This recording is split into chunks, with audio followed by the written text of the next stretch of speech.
ભારત દેશની આઝાદી માટે લડવા વાળું મહામાનવ.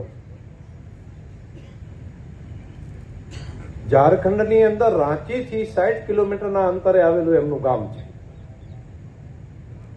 અને જન્મજાત દેશભક્ત. જર્મનની ક્રિશ્ચિયન મિશનરી એની સ્કૂલમાં ભણતા ભણતા એમને ધ્યાનમાં આવ્યું કે આમનો ભણાવવા કરતા વધારે ઉદ્દેશ ધર્મમાંથી વટાળ પ્રવૃત્તિ માટેનો છે. અને એ વખતે ત્યાંથી અભ્યાસ છોડીને એની સામેનું એક અભિયાન કરે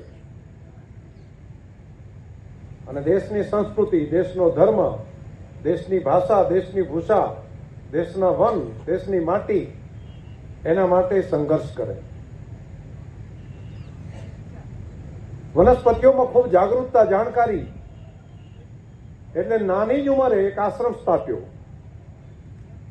અને આશ્રમની અંદર પોતે લોકોની સારવાર કરે. ત્યારે ડોક્ટરોની આવી ત્યાં આગળ બહુ તકલીફ, તો બીમાર માણસ હોય તો એને કઈ કઈ વનસ્પતિમાંથી સારવાર આપી શકાય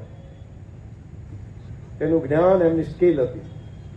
અનેક લોકોની સેવા કરી અને અમે અનેક એવા ચમત્કારો એમણે પોતાની સ્કિલના આધાર ઉપર કર્યા કે જેથી કરીને આટલી નાની ઉંમરે આજુબાજુના અનેક લોકો, માત્ર આદિવાસી સમાજ જ નહીં, દરેક જ્ઞાતિ સમાજ એમને ભગવાન તરીકે માનવા માંડ્યા. લોકોની શ્રદ્ધા વધી અને પછી દેશની આઝાદી માટેની ચળવળ ચાલી. ઇંગ્લેન્ડથી કરીને આખો આફ્રિકા ખંડ, આખો એશિયા ખંડ, એમાં અંગ્રેજોનું બહુ મોટું સલ્તનત, ક્યારે એમનો સૂર્ય આથમતો નહોતો.